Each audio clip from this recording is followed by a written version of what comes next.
Welcome along to another episode of Shirtless Plantain Show, ladies and gentlemen. It is the weekend review, and you have myself, Tosin, alongside Dean and 1996 Nas. What's going on, fellas? I'm ill, so yeah. But thank you guys for all your support and listening and shit, man. We're here. I know being ill was an excuse to dress like this, nigga. Like, I don't know, man. Like, listen, we just trying to broaden the fan base. Like, you scaring the white people with this shit, my nigga. Let me give you guys some background on my get up, if you like, right? One of our most fantastic listeners, who has her own podcast himself, by the way, gifted this to me. And I thought, you know what? I haven't actually worn it yet. Let me just put it on. So I've had it on for a minute now, and I'm not taking it off, man. I'm just not.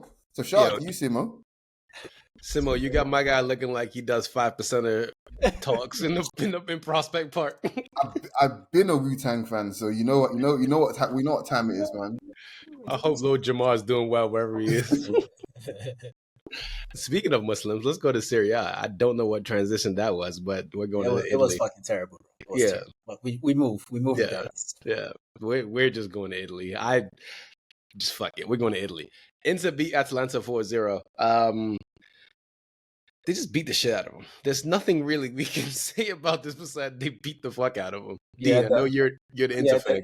I watched it. The most notable aspect was that, I mean, Inter looked amazing. But the most notable aspect was that Marcus Thuram looked serious this season.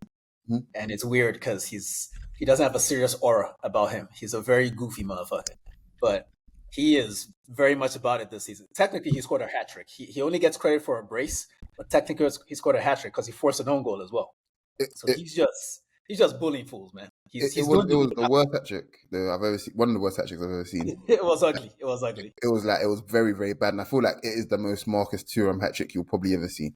With that being said, physically, I think he's really, really, really sharp. He started the season very, very well, and he looks like he might get close to 20 league goals. I like to think. So yeah. You know, back to what Dean was saying about how he's a goofy motherfucker. This guy said that M'Bappe looks like a Ninja Turtle, and M'Bappe can't say anything because Marcus might beat his ass. So yeah, there's that. I mean, when your dad is Lillian Thuram, I feel like you can talk a little bit of shit, you know, just a bit, you know. Poquito. Yeah. Lazio Milan 2-2. I watched this game. I had a great time watching this. Fonseca, I don't know what the hell he's doing, but he's doing something. I will tell you, just expect nothing off the ball from this Milan side, but expect a lot of fun shit with the ball. That's come to terms with that when you watch a Fonseca team, guys, and you will flourish. My greatest sort of project for now is figuring out between Reinders and Benacer who he makes his Angel Gomez, because he's going to need to figure it out. But when he does, I think Milan get even more fun. But yeah, question for you, Dean: who do you think is more likely for him to use in that manner out of those two? You know, I'm thinking of a third candidate that my mind isn't bringing up right now. The French kid, Fofana. No, not that one. I know you're talking about Arab kid. Adli. Thank you. That's who he needs. If he's trying to replicate what Angel Gomez does, I think that skill set kind of overlaps a bit. Even though the physique is different, I think that's the guy he needs for that role. I don't even know if he's still there, though. I don't even know. I don't think. Last time I checked, I don't remember him. So, but no, he's at Fiorentina now. There we go. Okay. Well, so in that case, I would say Benacer. Yeah. Go with Benacer. I think he's done it before with distinction under Pioli before he did his ACL. Let's put him back there. I think he's built for that. I know he likes to get up and down the field a little bit more, but he can sit. He knows how to sit. Yeah. Lazio have a lot of black players, and it's bothering me. Yeah, I mean, you got our resident honey badger. He said it's bothering him. It's bothering them, nigga. They're fucking sick right now, man. Like, god damn, all we can afford is blacks. Oh my god, we can't even buy the good white players no more. Oh man, ekbele. Yeah. Manage. Yeah.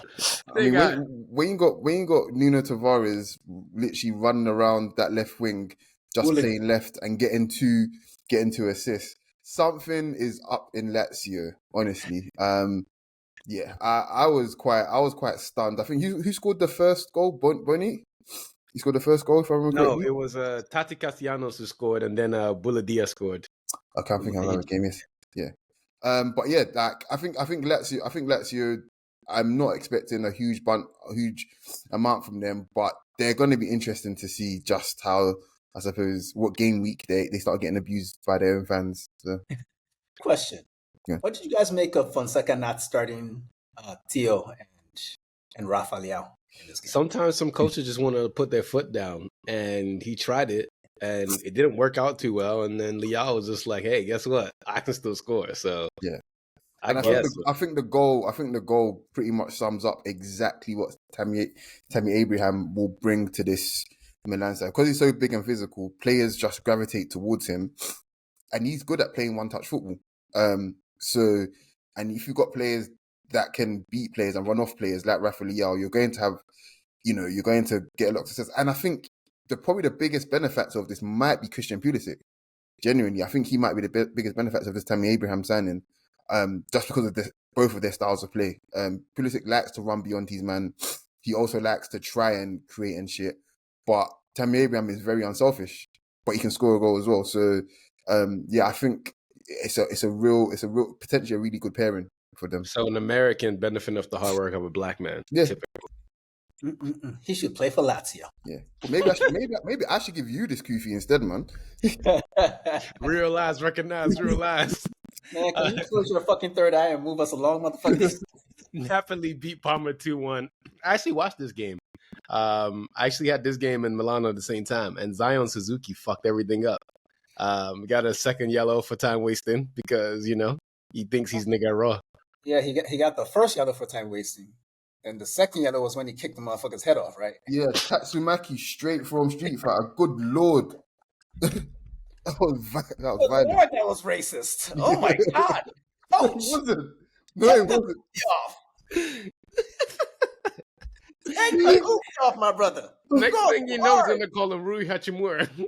That's that Tatsumaki. What the fuck? Yeah, that's Japanese for hurricane kick, bro. What do you mean? I don't know what you wanted to say. This is not Rush Hour 4, my brother. Please behave yourself. Behave yourself. Geiger. But yeah, Zion Suzuki, man, he basically made the difference in this game, because I feel like Parma would have been able to hold out in this game. If they didn't have that man down, and it's it's what sucks with David Neres. Not only did he get kicked, they got robbed after the game. Yeah, that was really, really sad. Apparently they took his Patek. Oh yeah. Yeah, that's the difference between American and the difference between American and Italian robbers? We shoot you in America. Ricky Pearsall got shot for his Rolex, and guess what? He's fine. He went to the hospital and he's fine. So I don't know what. That's what they don't tell you about Rolexes. When you get one, it's actually bulletproof. Y'all ain't know that because y'all ain't got no Rolex. I got Rolex. Yeah, that's facts. But yeah, that's your boy. Yeah, they got 2 goals in extra time, and of course it was Lukaku and Musa's favorite midfielder of all time, Zambo and Gisa. Let me just be clear, right? That is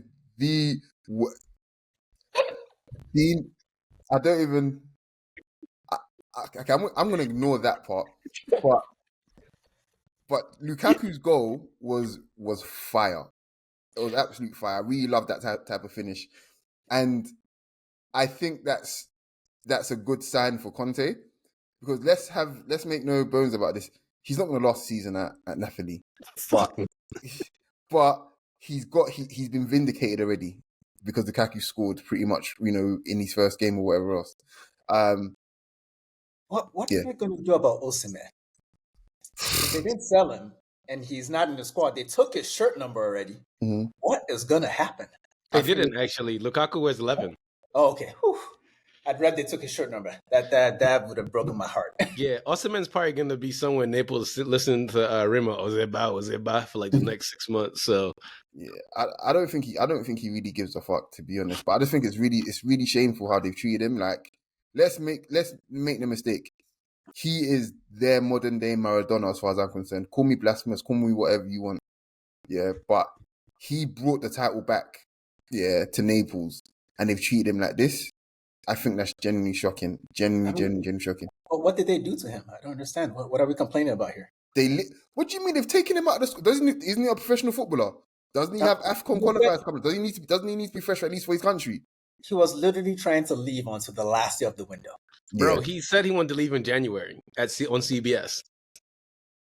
So players say that all the time, and then you know, like let's be honest. If he's black, he's not allowed to talk like that. If I was like, if it was Kvaratskhelia doing that, they'd probably even give him. They try to give him Osimhen's house. They do something to make him stay, but because he's black, all of a sudden he's like, do you know what? We don't even need you anyway, and I think it's shit. I think that really sucks, to be honest. Well, my question for you guys is: do we judge Napoli too hard? No, we ain't judged them hard enough, man. Yes, they deserve to die, and I hope they burn in hell. Okay. Juventus and Roma was 0-0. Neither team deserved 3 points, and we can move along swiftly because that result was fair. We're going to Spain. La Liga. Barcelona beat the shit out of Valladolid, 7-0. Real Madrid drew them 1-1, and they just decided to spank them, Barcelona. Rafinha got a hat trick. Yeah. Dani Olmo, he scored, right? Dani Olmo did some things. Like, they was just... I think it was Rafinha's hat trick goal, I want to say.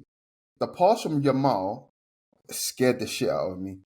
This boy is so good. And he had about 3, to my count, options, easier passes to make than that, but he made the right decision by selecting that run, from Rafinha. It was, Dean, talk to me. It was unreal, man. Well, yes, unreal pass. But how can the pass scare you, Morpheus? Like, why are you scared? How you gonna have a Kufi on and be scared, Morpheus? Don't you see the future? He's the one, bro. He's the one. Okay, no, he's the one. You see the future? He's Neo. That's a bad man. Yeah, Dani Olmo, man. He feels like a perfect signing already because he's scoring in basically every game at this point. Yeah. You know? So I guess they were right to get rid of Christensen to register him.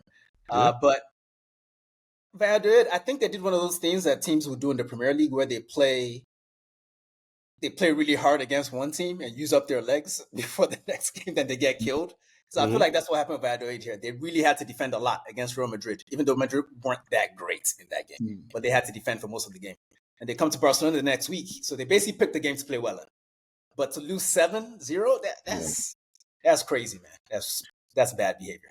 That's Nigga Bellerin scored too. Jules Koundé, so good for him. Yeah. Well, when you score 7, somebody got to score too. You know? Yeah, this is true. Kylian M'Bappe got a brace. Finally got his La Liga goal. 2 of them, penalty and a good little finish on his left foot. That assist from Valverde was disgusting. So, finally. So good for him. Yeah. I guess I'm wondering why we even entertain the whole when is he going to score conversation. Like, come on, man. It's Kylian M'Bappe, people, you know. But I had someone ask yesterday who's better between him and Haaland because Mbappe's not looking too good. I'm like, look, do you know what's crazy about M'Bappe? That he's literally 4 or 5 goals away from having the most goals ever in the World Cup. Like, talk about from 1930 till now is going to be him. That's how good he is, okay? And he scored the most goals ever in the final. So let's calm down, okay? I just want to weigh in on this debate a little bit. Erling Haaland is fantastic, truly. He might be the most strikiest striker of all time. Like, genuinely, I don't feel like I've seen a striker that does all the good things a genuine box number 9 should do. Like, he does them all exceptionally well. And there's nothing wrong with that at all. But Kylian M'Bappe is already one of the best players of all time. Like, that's the level. And it's no disrespect to Haaland. And I'm not trying to, sack ride M'Bappe too much. It's just the facts of it all. Like, the fact that we all knew from when he was, 25 now? We all knew from when he was about 20 years old that if it won't be this summer, it'll be next summer for Real Madrid. And just kept, like, we knew he was going. Like, that's how preordained this guy, the levels it's been, you know what I'm saying? Like, it's a different thing, man. It's not like he was shutting the fuck up about going. Yeah. I mean, he learned Spanish before he joined. Like, he's fluent in Spanish. But that's what I'm saying. When you back yourself that much because you know you're that good as well, and Real Madrid can't even be like, we'll find... No, like, no, we know you're that good. We know you're that good. We're willing to upset the dressing room to get you in here, which I kind of think, I wouldn't say the dressing room's upset, but I could kind of see where there might be cracks appearing, but it doesn't matter because you're that good. You know what I'm saying? Like, so. Quick question before we move on. Anybody that you guys see at Real Madrid is going to replace Toni Kroos? That to the nigga with the Kufi because they can't. Yeah, I mean, I'll be honest with you, man. Like, they'll replace him by changing their style of play slightly. I think that's what they'll have to do. Like, Toni Kroos is very much a one-of-one to me, and in his latter years as well. Like, we all know the legs had went, but he shielded it quite well, and I feel like what he gave them on the ball was so invaluable that you're not going to get that from Camavinga and Tchouaméni or Valverde, and they're all fantastic players. I do wonder though, like, can they be as good as they've been over the last decade, I suppose, without a temper setter? They need that kind of player, right? Yeah. I mean, well, eventually somebody else will pop up and they will snap them up. You know what I mean? Like, so that's your music, Adam Wharton. Yeah. Atletico Madrid. Jeez, I can't speak English. I was having an athletic seizure. Atletico Madrid beat Bilbao 1-0. Angel Correa came in and scored as a late sub. But yeah, I mean, it's really nothing else to take away. These guys. Did Conor Gallagher play? Yeah. He played very well too. Yeah. How do you say bulldog in Spanish? El bulldog inglés? Is that what they're going to call him? So you guys are not going to skip past that. You're not going to put play well and Gallagher in the same sentence, guys. Let's not do that. I mean, he did. By play well, I mean he had one nice shot. Okay. What you have to say, I think, is he ran a lot. Basically, is that what you're saying to him? Good cardio sesh. That's important. That's good cardio sesh. Yeah. Quickly, I know we didn't add this on the agenda, but Girona did pretty well. But good for them. Danjuma's there. Danjuma's always moving. Is he Ibo? No, he's not. Okay, he's Anelka's bastard child. That's what he is. Gotta move at every time. Gotta move. He's one of those. I think he's from the north. He's born in Lagos. Danjuma is a Malam name. Let's move on. You know what Danjuma does in his spare time? You know what? I bet Danjuma got this exact same hat as you. The exact same hat. Guaranteed. I mean, he is Muslim, so I didn't even know that. I've earned it. Yeah, Danjuma is Muslim. Goes to mosque every Friday, so he's probably hanging out with Moose. Bundesliga, let's go there. Dortmund and Bremen, 0-0. Boo. Boring. Yeah. Frankfurt beat Hoffenheim 3-1. Omar Mamouche. Mm-hmm. But the real story is Hugo Etiquette. That kid is flipping phenomenal. He found his level and he's doing well in Bundesliga. So was he at PSG or was he on loan from PSG? No, he's permanent. Permanent. They sold him. He pissed Mbappe off before Mbappe left, so Mbappe sold him real quick. Yeah. But he rounded the keeper this weekend, guys. Mm-hmm. I love when strikers do that. He didn't even have that much space to do it. Mm-hmm. And he still did it. Like he's one of the ones. I now anoint him a chosen one. He has the flame. He holds the flame. I'm a fan now. Yeah. Union beat St. Pauli 1-0. Benedict Holbacher scored a banger of a goal. So if you haven't seen that, go take a look. Bayern beat Freiburg 2-0. They wear some weird kit, Dean? Yeah, they wore the third kit with the Trefo on it. Yeah. At home for some reason. Is this really is this what capitalism are doing? Bayern Munich of all team are not wearing their home kit at home. Like, it's I think that's insane. Yeah, Juventus did it later today too. They wore their third kit as well against Roma. And Roma had to wear their Roma were away, but they wore their away kit instead of the red that they usually wear. It's just dumb. I hate it. I hate it all. I will say that Bayern kit is nice, but yeah, wear your red. And so is the Juve kit. Yeah. Beautiful kits. I will say that Müller goal was very, very, I want to say, Zlatan coded. That first touch, insane. Absolutely insane. Incredible goal, man. Yeah, a good way to mark his 710th appearance for Bayern. Record number of appearances. He's the most Bayern of the Bayern niggas. Good for him. Oh, for sure. Thomas Müller is so German, man. No, for real. No, I'm telling you, it's like, I don't know. Jim Cameron would have him in Arnold Schwarzenegger film as one of the villains and shit like that. You know what I'm saying? Like, he'd be a diehard villain. Like, that is Thomas Müller to a T. like honestly, if you think about it, I don't think there's anything more German than what he just achieved here. Yeah. I think the most games for the most German of the German teams is the most German thing you can do. At least in this decade or in this millennium. Like in And the you last know how German he is? He's never scored in the Euros, but he scores on the world stage. Just real German-ass German. I don't know, man. What does that say about the Euros versus the World Cup? Let's not get into all that. Oh, the Kufi got us. The Kufi got us thinking with our third eye. Close my third eye. Closed. Stuttgart and Mainz gave 6 goals, 3-3. Great goals, crap defending, lame penalty, and it wasn't even the wildest game in the weekend. Yeah, So, I'm just annoyed that Stuttgart gave Mainz points, man. Like seriously, like everyone should collectively be coming together to make sure that they beat Mainz every week. well, Thiago Alcantara is not around anymore. Unfortunately, where is he? Where is he when we need him? Like, He's definitely not wearing a Kufi.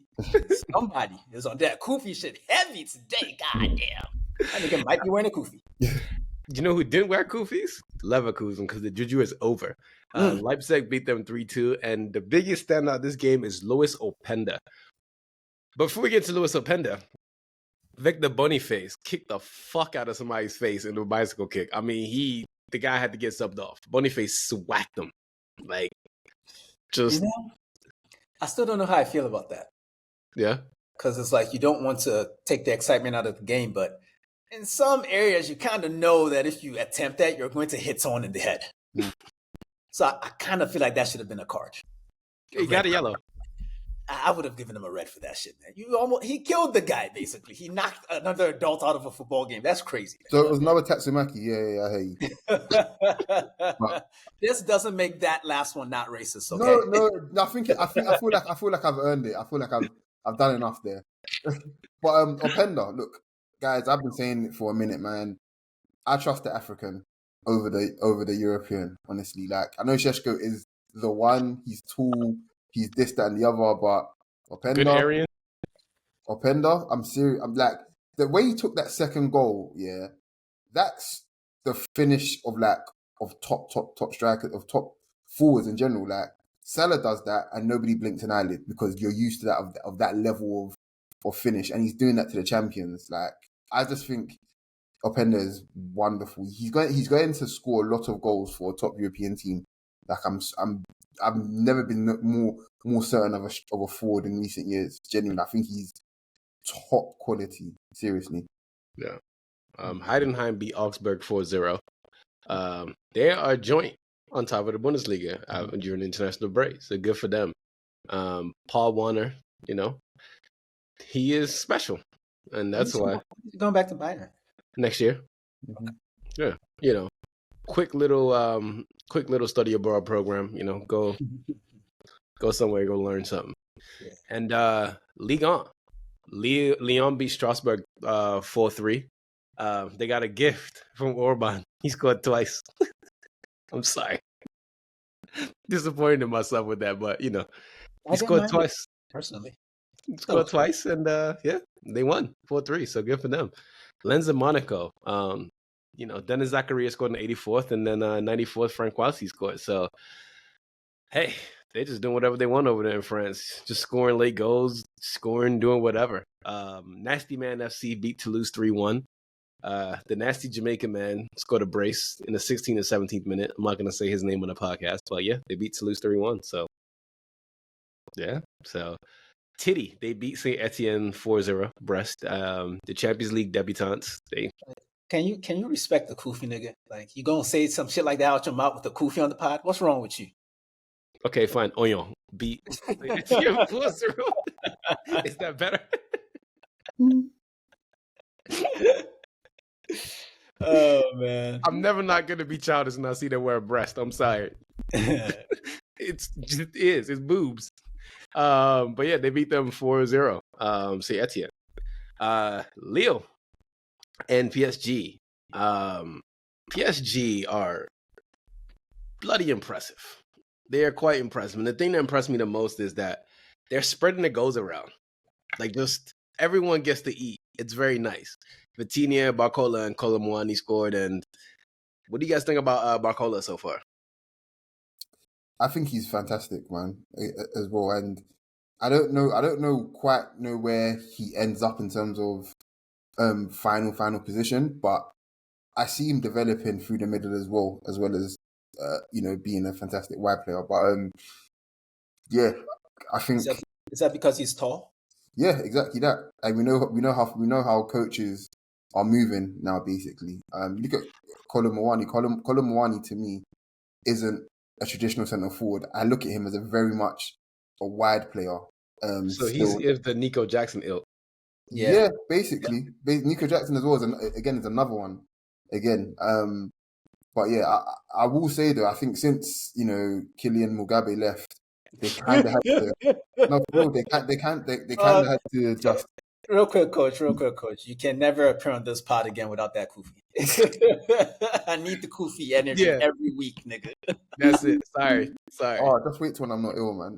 But for real, I think the balance of their team has been helped so much by the fact they're not servicing someone who is infinitely better than everybody else, and that could make your team better. Even though I think good players ultimately make you a better team anyway. But because of his personality and just how if you want to win the game with PSG, if you want to win the game in general, you've got Mbappe. You kind of have to play for him, kind of thing, and that might not always help when you've got other players who are extremely talented, but they're just not Mbappe. And I think between Barcola, Vitinha, they've got so much. They've actually got so much now. When you think about it. Dembele, even though he's still Peter Panning the place up. Doué, they got Doué, Lee Kang in. Lee Kang is cold, man. He's so cold, man. Even Ramos as well. Like Ramos has these uses. Like they've got such a variety on how they can attack and how they can approach the game. And despite them having two midgets in midfield who are extremely talented, they still got a good balance of physicality there as well. That's not Kufi talk, by the way. That's not Kufi talk at all. That's not cloth talk, my nigga. I'm just saying, man. We call them little people in America. We have respect. Okay. That's fair enough. So despite them having two hobbits in midfield, right, they're still a good balance of physicality there for me. So yeah, I like PSG. I'm not wholly pleased that we got them this early, to be honest. But yeah. Yeah, fair enough. That's a good transition because now, Premier League, we talk about Arsenal and Brighton. And first of all, I believe all cops are bastards and referees are cops too. So by the letter of the law, I am right. Declan Rice, that should not have been listen, as a referee, as a former referee myself, that's just petty. So you just admit it to being a pig, right? You know, I don't eat pork, bro, right? Can you not see what's on my head, bro? Like, come on. So what I'm saying is that you don't have to do that. You can literally warn him and be like, yo, Declan, don't do that. That's all you had to do is like, don't do that. Next time I'm gonna give you hold on. What is that he did? Just kicking the ball. He barely even kicked the ball. Like he was fucking around. I generally feel like Declan was just fucking around. Like he was just like, yo, whatever. And I don't know. For me, I just saw it and I was like, I thought it was bullshit. I knew it was gonna go. I thought it was bullshit, but I think there's a huge conversation to be had about refereeing in general, right, in England, and what they deem to be following the letter of the law, or what they deem to be letting the game flow and letting the actual game in the current context be your guiding light, basically. Like, there's such a huge conversation because we've seen examples of referees applying common sense and letting the game kind of flow the way it is, even if there's shit that you might get away with 1 week basically, and then don't get away with next week, kind of thing. You can kind of accept it because of the nature of what the game of the game that's being played on a day, especially if both teams are both doing it basically. But when one team is clearly, pushing the boundaries and playing on the edge, kind of thing, and the other team is just trying to get on with it, kind of thing, I think as a referee you do have to apply common sense and be like, okay, well, one team is clearly kicking the shit out of the other team, kind of thing. Let me actually pull the reins in a little bit and give a couple cards, because had he gave a couple cards in that first half to Brighton, I can guarantee that second half incident just doesn't happen.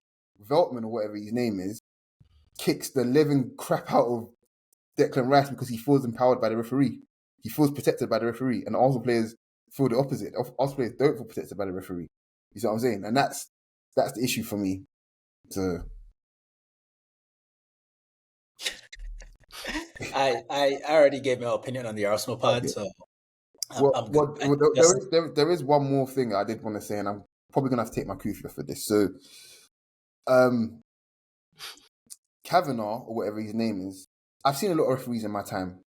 And I have to say, from the bottom of my heart, I don't think I've seen a more unrepentant, slack-jawed, smelly cunt like in my life. The entire game and the entire atmosphere in the stadium was all soured by him from pretty much the first minute. He lost control of the game from the first tackle on Saka, and I just couldn't believe that there wasn't even an attempt to try and improve as the game went on. He got worse and worse as the game went on, and that's the most shocking thing for me. But yeah, I'll leave it as that. I'm not going to speak about a Fed again. I'm sorry. He started being a referee at 13. Oh yeah, he's the worst of the worst. Right. He's the worst of the worst. Yeah, like I just hate discussing a game where Arsenal didn't get a result and having to talk about refs. Like I would love to criticize my team more, have more interesting things to talk about, but sometimes people are attention-seeking assholes, and they take control of a game. It's just a shame. Like people woke up at 4 a.m. for that shit, and he just ruined it. Sorry, Mitch. Mitch didn't get up. That's why he wasn't on the pod. Yeah, fair enough.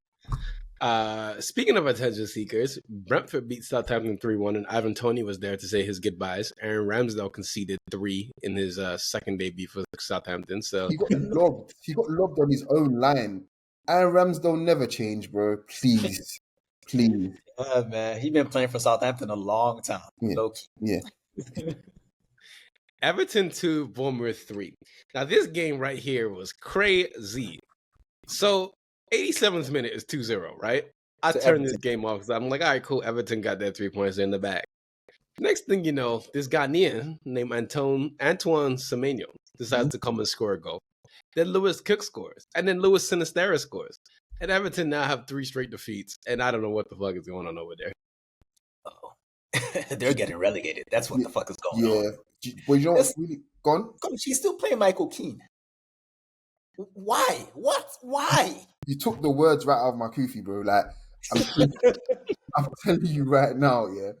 When I looked at the thing and I saw Michael Keane had scored, I was like, oh, Everton are not winning this game. Like, I was just like, yeah, I don't understand. Any coach that wants to be successful, you don't have look, I get onto Gary Caldwell a lot kind of thing because he's the shittest defender I've ever seen in the Premier League. But Michael Keane is right behind him. Like, seriously, Michael Keane is so bad. He's like, there's nothing redeeming about him other than being big. And I think that even works against him because he's slow. But he's like Harry Maguire without the talent. Exactly. Like, he can't bring the ball out from defense. He can't pass it. You know what He's I mean? what United fans think Harry Maguire is. Yeah, pretty much. He's terrible. But I think that one of the most interesting things about this game in general is that Iraola said after the game that Everton deserved to win. Like, they didn't. Everton played as well as you're going to see them play this season for those 86 minutes. They were, I'm not even going to hold you. They were really, really good. Everton were exceptional, to be honest, and they really peppered them. But Bournemouth in the second half had like 6 shots from the 87th minute, and they scored 3 of those. Like, if that's not pure and utter uncut Barclays, I don't know what is. Honestly. This is what happens when the Tories are out of power, man. Sean Dyche can't prosper right now, man. Like, it's crazy. Yeah. It switched Fulham 1-1. Liam Delap scored his first Premier League goal, and then one hell of a goal what it was, man. And then the oily man, Adama Traore, pulled a goal back. Adama Traore should be a free safety in the NFL. That's really what he should be. He should be just knocking people's heads off. I actually think he might have a career there if he wants to have a switch. Like, for real, he's already got the build and he's ready. Yeah, it's too late for him, man. You think so? Yeah, it's way too late. Damn. It's way too late. I take bad Fulham results personally now because there's so many ex-Arsenal guys here. I'm like, oh man, well if Arsenal don't do something, y'all niggas got to do something, but they didn't do that. But they got Oye, man, so it's cool. Leicester City won. Aston Villa 2. Amadou Onana and John Duran did their thing, and that was that. I want to ask quickly though. There was a tackle on Ollie Watkins from the goalkeeper, right? And I know the goalkeeper got the ball, but how did you guys feel about the goalkeeper actually being like carded for that? Because it was quite a high tackle, even though obviously he did get the ball, but there was, I don't know if you guys saw it, but I just had a few replays of it and it was quite high. Like it was reckless. It was quite high. Anyone? I didn't see it, but I assume that in England that's not a foul because it's England and these referees are fucking psychopaths. So. Yeah. They attempted murder to them is just another Monday. Like, which one was worse, this one or the Zan Suzuki one? No, to be honest, the Tatsumaki was worse still, I think. All right. On we go. Nottingham Forest 1, Wolves 1. Chris Paul's extended his impressive scoring record. But Bellegarde said, hey, you know what? I want to score too. So that might be a goal of this weekend. What do you think? Yeah, he hit that with that technique where the ball fades. Like it starts out straight. Like that shit was pretty. I enjoyed it. I don't know if it's the best of the weekend, but I can't think of a better one. Actually, maybe that Kai Havertz one against Brighton. That was pretty good because it was kind of unexpected. But nah, Bellegarde for sure. Man City beat the shit out of well, they didn't beat the shit out of them, but Haaland got another hat trick. And yeah. Coach already gave this motherfucker props earlier in the pod, so I'm not going to try to hear none of this shit again. You know, like, he's all right, cool. Hat trick. It was great. What do you know? I actually want to talk a little bit more about what City and Pep are doing. It's what a Kufi wearing cunt. No, for real. I think even though I still don't rate him defensively, Rico Lewis is not playing right back for Man City, and I think people need to just. Yeah, he's playing center mid. He's literally their fourth century midfielder. All the positions he's picking up, I want to say 70% of the time, is essentially what Gundogan used to do, and I think it's quite a smart innovation from Pep. But even you look at Haaland's second goal and look at who created it for him. It wasn't from right back. It was literally from the edge of the box. You know, center, essentially the area that, you know, Gundogan would be operating in or KDB would be operating in. And I think that's helping City in so many ways when teams are sitting deep because it's an extra attack. It's somebody else who can run off the ball, who gives that option to run off the ball. You look up, I think there was a chance that, it was the first chance that Haaland missed. It was Bernardo Silva running off the ball once again. And all these advantages that they're creating is all because they're being even braver by committing even more players forward kind of thing. And I know the goal came from them being caught in the press kind of thing because they'd committed players forward. But it's the fact still remains is that City are committing more men forward because teams are not trying to attack them as much kind of thing. So Pep is not letting it be a stalemate. He's actually going for it more. So I have to give him credit there, to be honest. But you can do that when you can buy whoever you want. So yeah. I'm not giving him no credit. Chelsea and Crystal Palace 1-1. Decent goal from Chelsea. Nico Jackson tapped it in. But Eze scored a beautiful goal, and that was pretty. And that really ended it. Dean Henderson played like a man possessed, and they split the points. Yeah, Munoz ran into his head, the knee.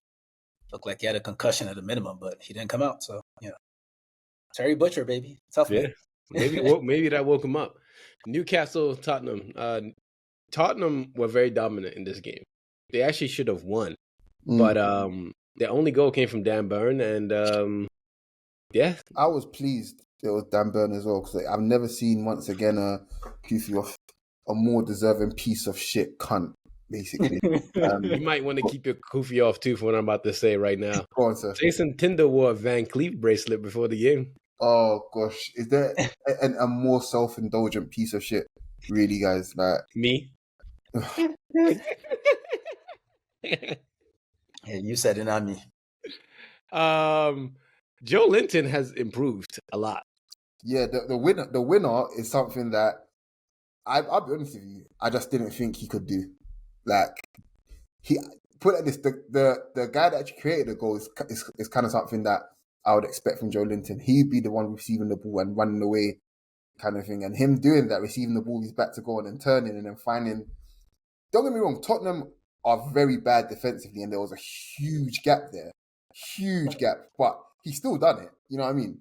It's shocking because he had to go pick up the ball from the defenders. Yeah. Like for him to even show the personality and I'm like, you're Joe Linton though. You don't do that. Like, what's going? I thought it was Bruno Guimaraes, to be honest with you. I was watching the replay like, Uti. Like, no, like, but yeah, it was really impressive, and very unselfish from Daryl Murphy to get my FPL popping with the pass to Isak. Speaking of popping, Man United got popped. I'm not sure. Do we want to talk about this, or do we want to wait for the United podcast? What do we want to do? I'll be real. You have things to say about this. I mean, like it's like Groundhog Day for you, but go on and say some things about this. Look, man, I think Ten Hag has got some things right at United, but one of the things that he's got painfully wrong is big games. I think he's got one of the worst big game records I think I've seen a manager have in general, especially in England. Like, it's very, very, very bad. I think he's got a losing record against everyone. Like, and it's not just a losing record that it's like, oh yeah, no, I mean, he's conceding 3, 4s, 5s, 7-1s. You know what I'm saying? Like, it's very bad. Like, to lose 3-0 at home to Liverpool side, who's just got a new coach in, by the way, as well. Like, Liverpool were quite open as well themselves, but they looked like they had their shit together going forward, and United didn't have their shit together defensively. And it's just, at what point? It's just that midfield, man. It's just not compact. Like, I know a lot of the still there from last season. A lot of the blame is going to go to Casemiro, but it's like, even if it's peak Casemiro, like being good, it's a lot of space for one person to cover. Like, I mean, look at Toby Collier. He tried to do his best and he came on and he got paused. He got swallowed. Like, literally just, there was none. Like, he just, no. He got slutted out, huh? Not even slotted. He got slotted. Do you know what's mad? It's not like Liverpool have completely physical specimens in midfield. I mean, Gravenberch is probably their most physical midfielder they put out today. But McAllister's a training cone off the ball, and Szoboszlai is he just runs a lot. You know what I'm saying? Like, that's valuable though. Yeah, of course. But it's like, I would understand if it was, a City midfield or an Arsenal midfield where there's these big guys that are running around that, but like, these guys are getting pushed about by guys, like McAllister is tiny, bro. You know what I'm saying? And that's what I don't understand. So when Ten Hag plays against Arsenal, he coaches a compact midfield for those games. He still doesn't win them, but he coaches a compact midfield. So I don't understand why he doesn't just do that in all the big games. Well, he's a weirdo. There's that. But generally, okay, let's go back to the game last season against Liverpool.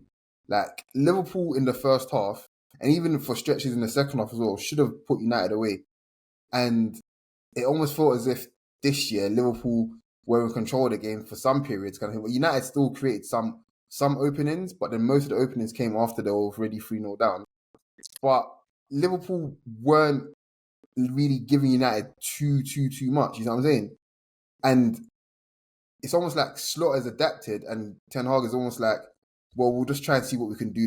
See if we could do what we did last season, basically, and stay in the game long enough, and then we'll get some momentum going our way, and we'll try to capitalize on it as well. And that moment never came, Yeah, it never I have a lot to say about Ten Hag, and I might save it for the United podcast, but I saw something today that made me know that he's not a serious person. I saw his suit. First of all, his suit jacket didn't fit well. If the menswear guy saw it, the menswear guy would kill him. Second of all, his shoes were so bad on his suit. I was like, this is a man who is devoid of aura. And I hate to say it, but he has like no personality, and it shows. And I feel like the players talk shit behind his back in trading. And I feel the players make fun of him. And he doesn't seem confident. Like, and I know he's Dutch. I know that's his second language is English, whatever. But sorry to cut you there, but you look at the difference in Slot and him, the way they communicate. that's literally what I was about to say, but you cut me off. I was about to say, if you hear Slot's post interview with like Sky, right? He sounded very assured of himself, and he knew what he even said how United was going to play. With Erik ten Hag, there's a lot of a lot of stuttering, right? And some people stutter, right? But him, it just seems like one of the guys that you slap in the back of the neck and tell him, "Oh yeah, Soros, okay." That's what he seems like to me, and it's beyond like tactics at this point. I just feel like that's his personality, and I just feel like he doesn't have any self-awareness. Like he was after the game, he's like, "Well, we won trophies, my nigga." So. Hey, listen, man. There's nothing I can say about this gentleman that we haven't said for the last 2 years. I told you that he lacked charisma, and that was always my issue with him because it's not a club where you can have a personality like that coaching. You need say what you want about Mourinho. That's box office. That's a personality. Van Gaal. That's a personality. Even David Moyes was horrible in a hilarious way. This motherfucker is just boring and bold, man. That's all it is. Even Oli, even not bars or nothing, man. He don't give us no bars. Even Oli had a little personality. Yeah. You know, it was a little spiky. Yeah, I mean, like even David Moyes, like he had something about him, but this guy here, man, Jesus Christ, man. And the thing is just like, I don't see him making it past the end of the year. I just don't see it. Like I legit don't see it for him at all. We'll be talking replacement soon. It'll probably be Van Nistelrooy though. I think that's why he's there. Like you don't get a guy that's already coached his own team in the Champions League to come assist a motherfucker that took you out the Champions League. Like fuck all that. Kufi, man, you had something to say? So I was just gonna say literally, that's why they brought in Horseface. Like, and that's right. Yeah. Hey, chill. Not too much on my handsome Jason Tyndall. But yeah, listen, man, we'll wax lyrical about United. But that's the weekend review, and international break follows. So for 2 weeks, you're gonna see United fans bitch every day. They're gonna wake up. You know that Gatorade commercial where Dwayne Wade like woke up and he started in his sleep. That's gonna be United fans for the next 2 weeks on the sideline. Oh man, y'all the crisis club. You know, the club that had the worst result before international break. So hey, me, I'm having a great week. Okay, I have a lot of great things planned for my life this week. I do not care. Hey man, I'm rooting for you, buddy. I appreciate you. FPL leaders. Do we want to get into that? Yes, sir. It's Jack's WHU, which I believe stands for West Ham United. It's nice that you're good at fantasy because your team sucks in real life. RCD Lala is also in first place alongside Jax, tied at 257 points. And then third, we have someone that's probably an Arsenal fan because his team name is 60 million down the drain gang at 250 points. And that's all we need to mention for now because the rest of us in this league are losers until we're up there. No, these guys have blown me the fuck away, man. Good lord. It's wild, do we have any fun names that's around? I didn't shout. Well, there's an Otrizi guard. We have Turkish Airlines. We got Slaughter Gang, but spelled like Arne Slot, but Slaughter Gang. I like that one. You got are you kidding me? That's really fucking good, man. I like Alien Romulus Lukaku. That's probably my favorite this season by Nathan Hardy. I'll give you a good FPL name for whoever wants it. Is it going to be the Inter one? Please not be the Inter one. No, Earthwind and Maguire. That is really good. That's really good. We got Maguire's head as a planet. It makes sense. We got Real So Bad. That's really good. We got Smith Rowe Your Boat. I'm sorry, these are amazing. There's some good stuff in there, man. Some good stuff. Let's good. Do you got any more last ones before we talk about the quiz? Yeah, Charlie XGX. That is fantastic. Yeah, that's Emily right there. Yeah. Emily, this is why you're in the podcast because you're fantastic. That's great. 10 out of 10 from you. Quiz. We got a quiz coming up soon because it's almost our 500th episode. Can you fucking imagine? Wow. Man, I can't believe I wasted so much of my life with you guys. This is horrible. That's a lot of words, man. 500 episodes. Good Lord Almighty. Yeah, a lot of editing. You're just talking. Ew. A lot of editing. A lot of cutting, a lot of splicing. And also shout out to Amine. Ran into him today. Shout out to you for listening to the podcast. Appreciate you. So yeah, that's it for us this weekend. You know, from Kufi Man, from Dean, and myself, we're all out. Everyone take it easy. Peace. Peace. Take your shirt off. Take Plenty.